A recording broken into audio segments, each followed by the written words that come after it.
Bonsoir à tous et merci d'être avec nous. Ouvrons ce journal par cette nouvelle.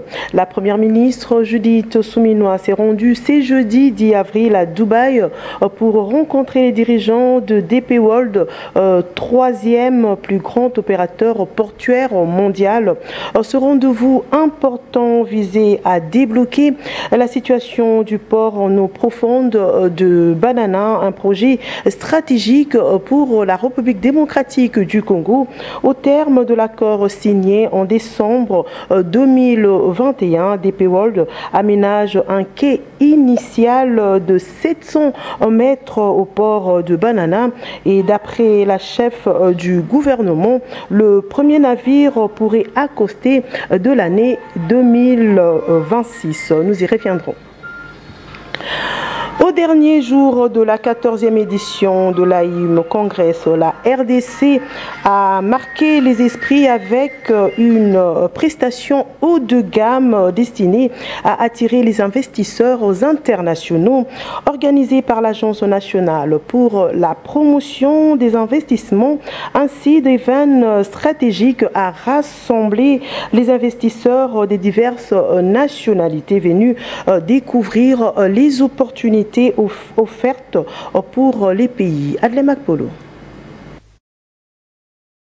Conduite par la première ministre Judith Suminwa Tuluka, la délégation congolaise a aligné des intervenants de premier plan, ministres, responsables d'agences publiques et dirigeants d'entreprises et autres structures spécialisées de l'État. Dans son discours d'ouverture, la chef du gouvernement a insisté sur le potentiel économique inégalé de la RDC. Forte de sa position géostratégique au cœur de l'Afrique et de son appartenance à plusieurs communautés économiques régionales, la République démocratique du Congo représente une porte d'entrée sur un marché de plus de 250 millions d'habitants.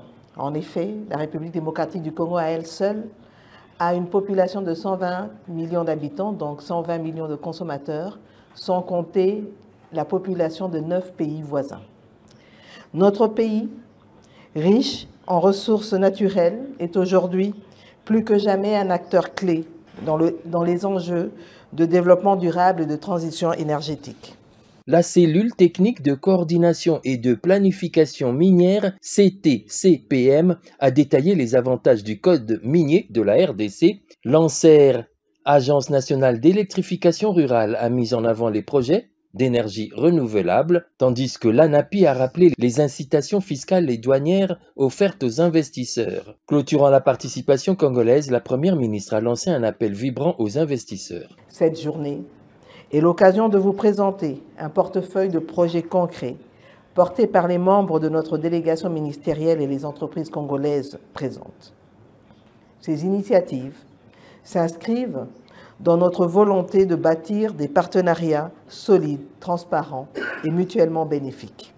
Nous vous invitons à cet effet à découvrir ces projets porteurs d'avenir, témoins de l'ambition et du potentiel de la République démocratique du Congo. Ensemble, faisons de ce pays un géant économique africain ouvert, accueillant et résolument tourné vers l'avenir. Je vous prie donc de ne pas rater l'opportunité qui vous est offerte de venir investir en République démocratique du Congo. Une sortie remarquée pour la RDC qui quitte Abu Dhabi avec des promesses d'investissement et une image renforcée sur la scène économique mondiale. Dans un autre chapitre, naufrage à Bomongo, dans la province de l'Équateur, les bilans provisoires s'échiffrent à 72 morts selon Nelson Lokondo de la société civile. Le cause principale serait la navigation nocturne, la surcharge et les non-respects des instructions de la part de commissaires fluviaux. Nous y reviendrons. Les caucus des députés nationaux de l'Équateur a échangé le mercredi 9 avril 2025 avec les rapporteurs de l'Assemblée nationale, professeur Jacques Njoli, dans l'optique de faire part au porte-parole de la Chambre basse du Parlement du naufrage d'une baleinière dénommée Jados survenue dans la nuit du lundi 7 débute au mardi 8 avril 2025 sur le fleuve Congo. Feza Mandiango.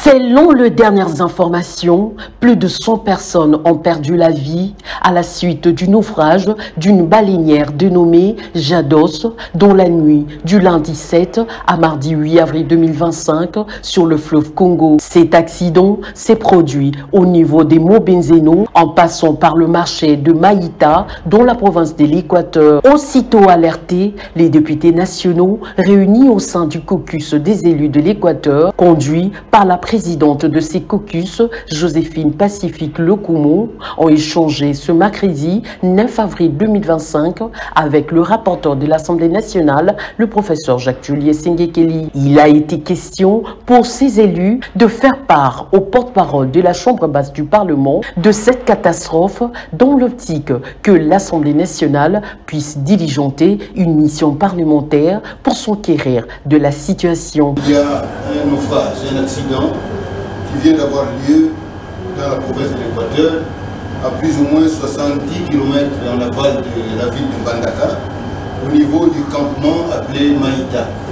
Donc c'est un accident c'est une baleinière qui a fait naufrage à Maïta, et comme la baleinière était bien chargée, il y a eu beaucoup de cas de mort.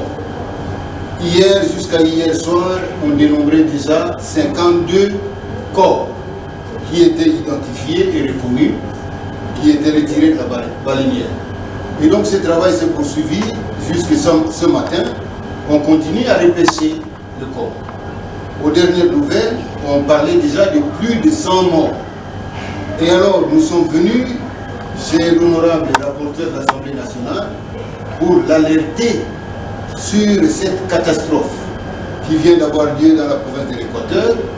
En notre qualité d'élu de la province de l'Équateur, nous sommes venus l'alerter pour que l'Assemblée nationale, comme représentation nationale, fasse quand même le nécessaire pour la solidarité nationale, pour apporter assistance à la population sinistrée, pour qu'on arrive à avoir la possibilité de pouvoir aider la province de l'Équateur à faire face à cette situation. Le rapporteur de l'Assemblée nationale, le professeur Jacques-Tullier Sengekeli, a accordé une oreille attentive à ses interlocuteurs, non sans leur promettre de soumettre cette question à qui de droit. Nous pensons que si tout se passe bien, l'Assemblée nationale pourra dépêcher sur le terrain une délégation composée des élus de la province de l'Équateur pour aller porter assistance à la population sinistrée. Signalons que les hôtes de Jacques-Tullier Sengekeli sont rentrés rassurés après ces échanges. Juste après, le rapporteur de l'Assemblée nationale a accordé une audience au vice-gouverneur de la province de l'Équateur, Boyenge Ifaso Thomas.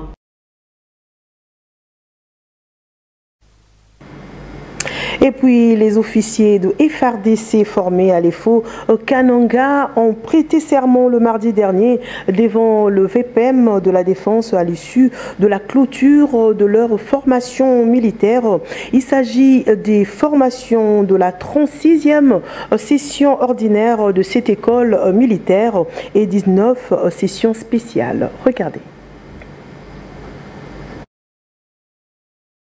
Le militaire de Kananga n'est pas et ne sera jamais un cadre de blanchissement des grades de sous-lieutenant, encore moins un déversoir ou une décharge rejetée et indisciplinée de la société, ou encore un établissement public de formation d'officiers qui font la honte en fuyant devant l'ennemi, qui détourne et qui échoue dans toute entreprise. Mais l'Académie du Kananga est bien plus, elle doit être une institution militaire universitaire, vouée à un idéal sain celui de la formation des officiers qui ont le sens de l'honneur, de la réussite. Quelle excellence et qui sont dotés d'aptitudes physiques et intellectuelles.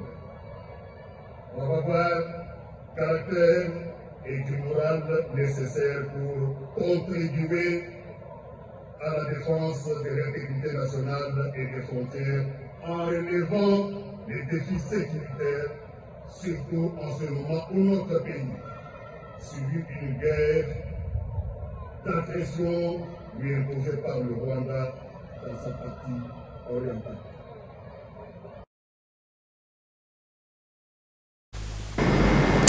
À Kinshasa, la coalition Lamuka n'a pas pris part aux consultations nationales considérées comme marché d'achat de conscience visant à renforcer le pouvoir de Félix Tshisekedi, a fait savoir Prince Epenge, président de l'ADD Congo et communicateur de Lamuka, qui condamne aussi la non prise en compte de la communication de la Mételsat sur les annonces des pluies diluviennes. Christelle Kinsissa. Fin des consultations politiques initiées par le président de la République, menées par les conseillers spéciaux du chef de l'État en matière de sécurité, Désiré Kolongele Eberon, Prince Epenge, président de l'ADD Congo, communicateur de Lamuka, les qualifie d'un marché politique d'achat de conscience qui vise à renforcer son pouvoir personnel au détriment de la population congolaise. Ces consultations ne vise qu'à renforcer le pouvoir de Félix Tshisekedi comme individu. Alors que nous, la Lamuka, nous, ADD Congo, ce que nous souhaitons, c'est les territoires congolais qui sont occupés aujourd'hui, notamment à Bukavu, Nord Kivu, Bukavu, Goma, Bunagana, qui va totaliser 4 ans entre les mains du Rwanda, que ces territoires-là reviennent sous influence, sous la sphère d'influence du Congo. Félix vise, à travers les consultations, le renforcement de son pouvoir personnel.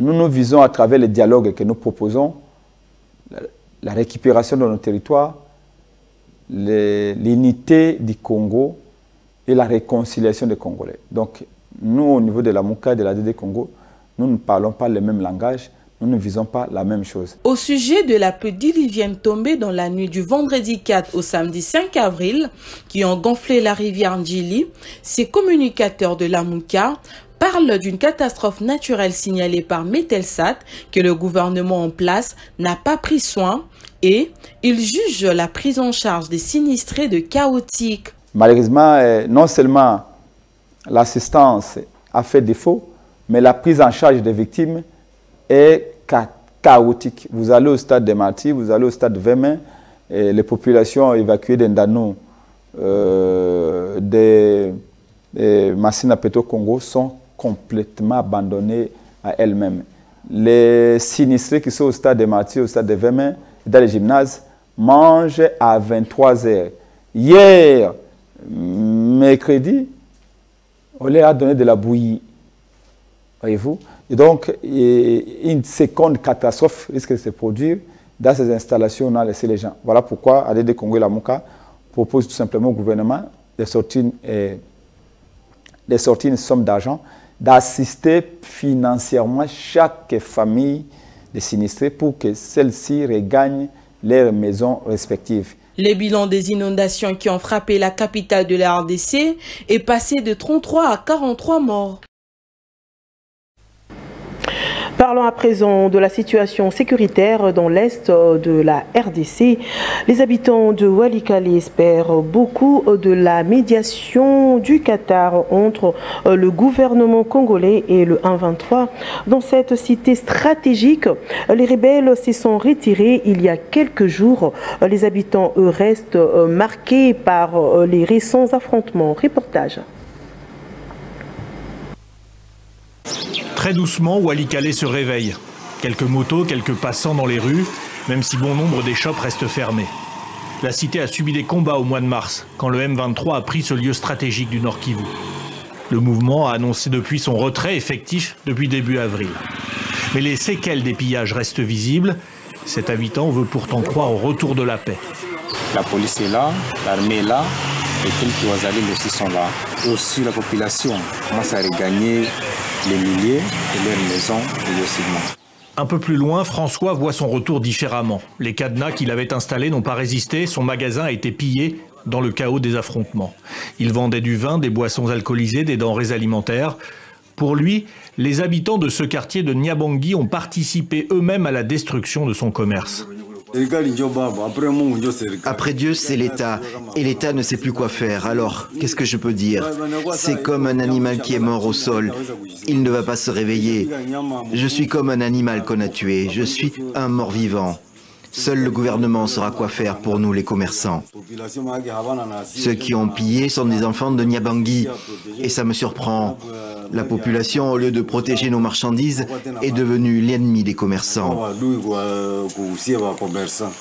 Le centre hospitalier de Montbouy n'a pas été épargné non plus. Le docteur Bouchiri ne pourra plus soigner personne avant un bon moment. Il n'accuse aucun camp, ne sait pas qui a emporté les médicaments, les matelas, les moustiquaires. Les pillards ont tout pris. Nous ne savons pas comment faire.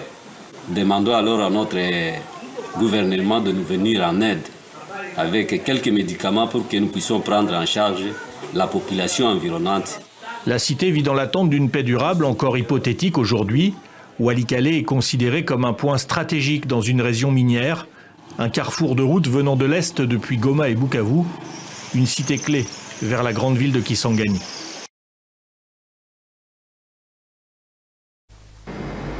Et puis, sachez qu'une épidémie d'anthrax dans le parc national de Virunga, le plus ancien parc d'Afrique, dessème plusieurs hippopotames et menace la conservation et la vie humaine de riverains au Nord Kivu, une province dont la grande partie est sous contrôle de rebelles du 1-23.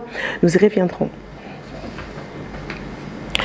Lancement ce jeudi à Kinshasa de travaux du premier congrès ordinaire du bureau exécutif national du SIMICO, syndicat de médecins de la RDC, sous le thème « Développer une intelligence et une force collective pour des actions à hauteur de nos défis sociaux ». C'est le secrétaire général de l'administration publique qui a ouvert ce travaux qui vont se clôturer ce dimanche 14 avril 2025 avec un nouveau bureau exécutif national du SIMICO. Jean Levita pour les reportages.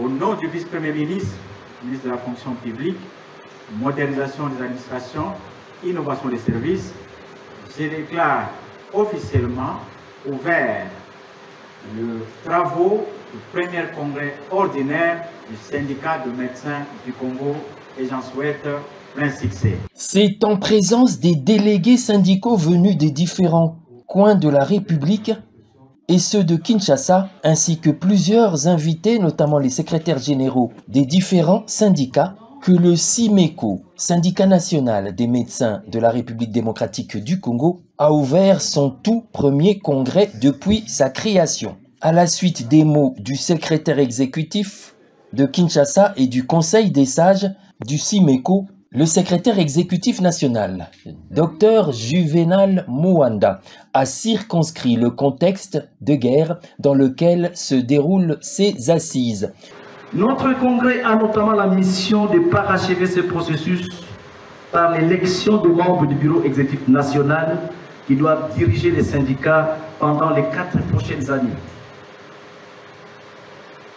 La tenue de ces assises est le fruit d'un engagement collectif et d'un travail acharné de nos membres à tous les niveaux. Il est l'expression de notre volonté commune d'aller de l'avant en restant unis et solidaires face aux enjeux qui nous attendent aujourd'hui et demain.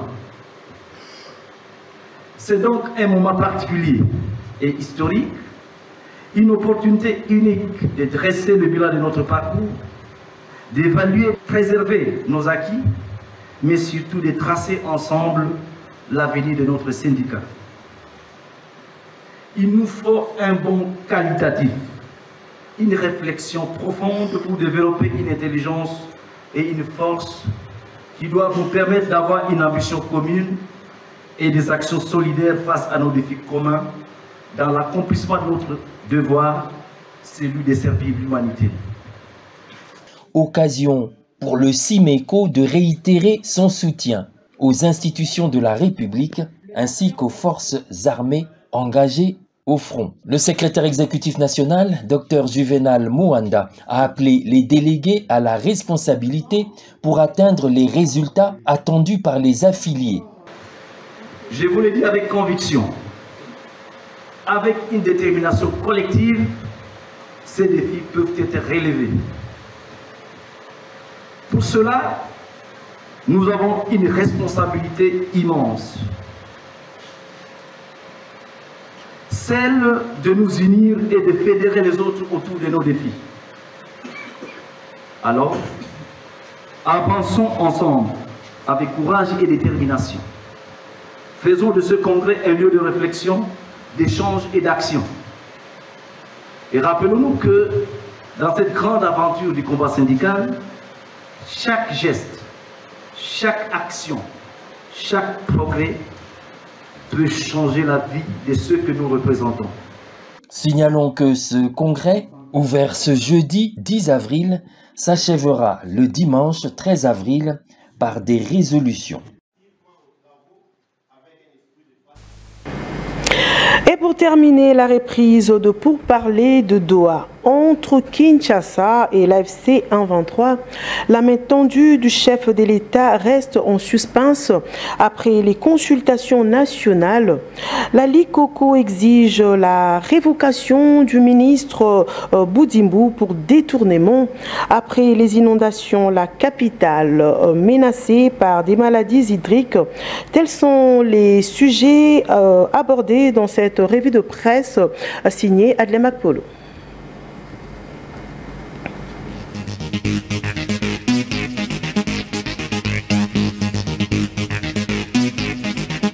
Bienvenue à cette revue de presse reprise depuis hier des pourparlers de Doha. Motus, bouche cousue, relève la prospérité. Les pourparlers entre le gouvernement congolais et l'AFC M23 ont repris hier mercredi 9 avril à Doha, capitale du Qatar. Cette rencontre cruciale, organisée sous la médiation discrète des autorités qataries, vise à avancer vers une résolution pacifique du conflit qui ravage l'est de la RDC. Selon plusieurs sources, le M23 AFC a déjà soumis à la médiation qatarie un cahier des charges détaillant ses revendications et ses conditions pour une éventuelle désescalade. La révolution exige également des garanties claires sur le pouvoir décisionnel de la délégation de Kinshasa avant d'aborder les sujets clés des négociations, fait savoir la consoeur. Les consultations s'achèvent, la main tendue du président Tshisekedi reste en suspens, constate Info 27. À Kinshasa, le balai des délégations n'a pas cessé. Ministres sortants, chefs de parti, représentants d'associations citoyennes, figures religieuses et culturelles ont franchi tour à tour le seuil des consultations. Certains porteurs de cahiers de doléances, d'autres animés par la prudence. Le dispositif mis en place par la présidence voulait être ouvert, respectueux et attentif. Aucun sujet n'était tabou. Toutes les sensibilités étaient invitées à s'exprimer. Ce large appel au dialogue aurait dû être une opportunité historique, celle de transcender les querelles partisanes pour répondre à l'urgence nationale. Mais très vite, des fissures sont apparues. Méfiance, calcul politique, refus d'une légitimité partagée. La majorité des grandes formations politiques, en particulier celles issues de l'opposition, ont accueilli avec circonspection la main tendue du président. Note Info 27. Likoko accuse détournement de fonds publics Didier Boudimbu dans de sales draps, révèle Chronique Éco. Likoko rappelle qu'après la signature de l'avenant 9 entre la société Perenco et le gouvernement de la RDC, Perenco avait alloué un montant de 10 millions de dollars américains pour financer les actions de développement de la ville de Muanda. Malheureusement, à ce jour, aucune action n'est visible sur le terrain alors que les 10 millions auraient pris une direction inconnue. Selon le rapport de contrôle de l'IGF consulté par l'ICOCO, Didier Boudimbu se serait octroyé une colossale de 200 000 $ américains pour des motifs non connus. La présidente du comité de gestion des fonds, Mwanda, Michelle Makengo, nommée par Didier Boudimbu, se serait octroyé des frais de mission de l'ordre de 132 630 $ américains, raison pour laquelle, estime l'ONG, Michelle Makengo avait préféré placer le bureau du comité de gestion du fonds Mwanda CGFM à Kinshasa en lieu et place de Mwanda. Dans son communiqué, la LICOCO se félicite du fait que le parquet général près la cour d'appel de Kinshasa-Gombe ait déjà ouvert une information judiciaire contre certains membres du fameux CGFM. Elle exige l'arrestation immédiate de Madame Michelle Makengo, de son directeur financier et de tous les responsables des sociétés qui ont perçu l'argent pour exécuter les travaux, mais non réalisés. Quant au ministre Boudimbu, étant donné qu'il est membre du gouvernement, la LICOCO demande au président de la République de le révoquer sans autre forme de procès et le transférer devant les cours et tribunaux pour justifier la gestion du CGFM qui était sous son autorité. Après des morts et des dégâts matériels, le week-end dernier à Kinshasa, vivement une brigade de prévention des maladies hydriques alerte Forum des As. Plus de 40 cas de décès, des habitations englouties sous les eaux en furie, des biens meubles emportés, des appareils électroménagers endommagés sans aucune chance d'être réparés. Voilà le bilan de la pluie du 4 au 5 avril sur la ville de Kinshasa. À ce tableau sombre s'ajoute l'aggravation de la pénurie d'eau potable observée depuis le samedi dernier dans quasiment toute la capitale. Dans ces conditions, des voix s'élèvent. Plus d'un Quinois estime que les dirigeants de la ville devraient se hâter à mettre en place une brigade de prévention des maladies de source hydrique, autrement infection dite des mains sales, cas du choléra.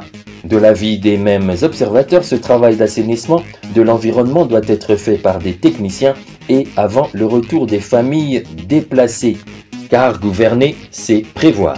Fin de cette revue de presse, merci de l'avoir suivi et à la prochaine.